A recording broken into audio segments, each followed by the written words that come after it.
A winter in Paris. The Prince of Conti sends 3 wagons to John Law's bank, carrying enough paper notes to demand a fortune in gold and silver coin. He is not robbing the bank. He is doing something more dangerous, asking it to keep its promise. Behind every note in those wagons is something you cannot see or hold, a thin thread of belief, connecting one stranger's promise to another's. Today, someone decides to pull on that thread. This is the story of John Law. Not a simple story of fraud or greed. A story about how a financial system that looked like a success could be shaken by a single demand to pay. For centuries, powerful families like the Medici had built trust the slow way, stitch by stitch, over generations. John Law tried the opposite. He tried to print it. The question is not whether we are smarter than him. The colder question is this: can trust be built faster than the world can pay for it? And in smaller ways, we ask the same question whenever our income, savings, reputation, or future depends on one system continuing to work. So, before we judge him, it is worth keeping one quiet question in the back of our mind. Are we building trust slowly, or borrowing too much from the future? When Louis XIV died in 1715, the France he left behind was not poor in any simple sense. It had land, people, armies, and ambition.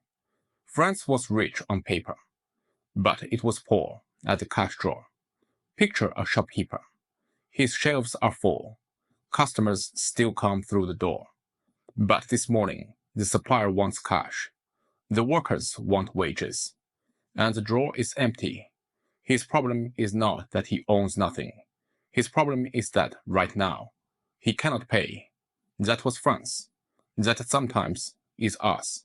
John Law understood something most people around him had not yet seen.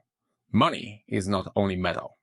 It is also confidence, the belief that tomorrow someone else will still accept it. That is why it is too easy to call him a simple swindler. He did not walk into France with a trick. He walked in with a system. 1716. Law opens a bank, and it issues paper notes. At the time, France's metal coins were repeatedly debased, their silver content cut again and again. A paper note that promised a fixed amount felt steadier and easier to carry than coins whose real value kept shrinking. 1717 to 1719. Law's company expands. Colonial trade, the right to collect taxes, and the state's own debt are gradually tied into one structure, each one feeding the value of the others. 1719 to 1720. To keep the share price high, the system begins to print more money to support it. And this is where the real danger accelerates. Not in the dream, but in the machine that had to keep feeding it. Step back, and you can see the machine. A bank that issued paper notes. A company tied to France's colonial dreams. And the national debt itself. 3 gears locked together. And if you run your own life like a one-person business, you have the same 3 years. Your bank is your attention and reputation. Your company is the work you make. And your national debt is everything you have borrowed against your future income. People could trade the king's debt for shares in a story of wealth that had not arrived yet. The danger was the same then as now. It was a machine, where every gear depended on the others to keep turning. Here, 2 words start to matter. Belief is when you accept a story. Trust is when you act on it. Belief says, maybe this colony will make us rich. Trust says, I will put my savings into this paper tonight. Law's system needed both, and for a while, it had both. For a while, the machine worked. Shares that started near 500 livres. the French currency of the time, climbed toward 10,000. On the streets of Paris, ordinary people, servants, and nobles crowded together to buy and sell shares. New fortunes seemed to appear overnight. Remember, the people buying in had never seen a system like this fail. To them, the rising numbers did not feel like a warning. They felt like proof that they had finally been let in. But here is the turn. To hold that price up, the system had to keep creating money to buy its own shares. The higher the price, the more money it had to print to defend it. The dream was no longer pulling the machine forward. The machine was now printing to keep the dream alive. Now we return to the Prince of Conti and his 3 wagons of paper. He took his metal away.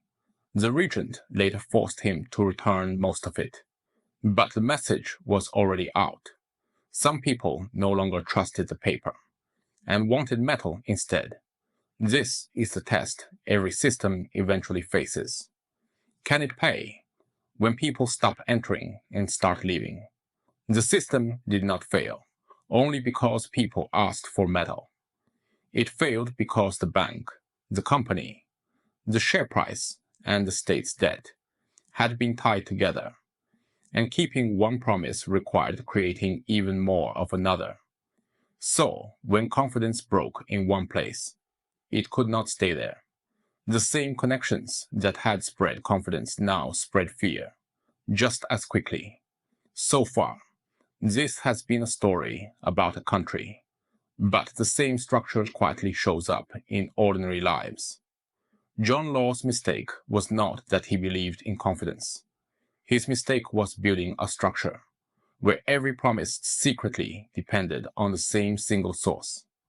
So tonight, run a quiet stress test on your own life. First, if my main income stopped, how long could I hold on? Second, if the asset or platform I trust most failed, what would still hold me up on its own? Third, and this is the hardest one, which of my safety nets look separate, but actually depend on the same single source? If the answers worry you, build redundancy in 3 layers.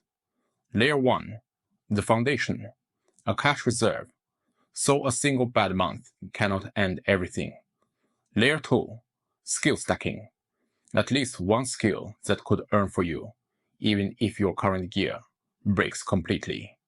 Layer 3, the top, combinations across different fields, income, relationships, and reputation that do not all rest on the same platform or the same promise. And if one of those answers made you uncomfortable, do not try to fix everything at once. Start with one layer, a little more cash, one independent skill, or one relationship that does not depend on the same system. Because the goal is not just knowing. You should not put all your eggs in one basket. The goal is knowing how to check whether your baskets are secretly tied together, and then starting to untie them, one at a time. The Medici built trust slowly. John Law tried to print it. For a moment, it worked. Then reality asked to be paid.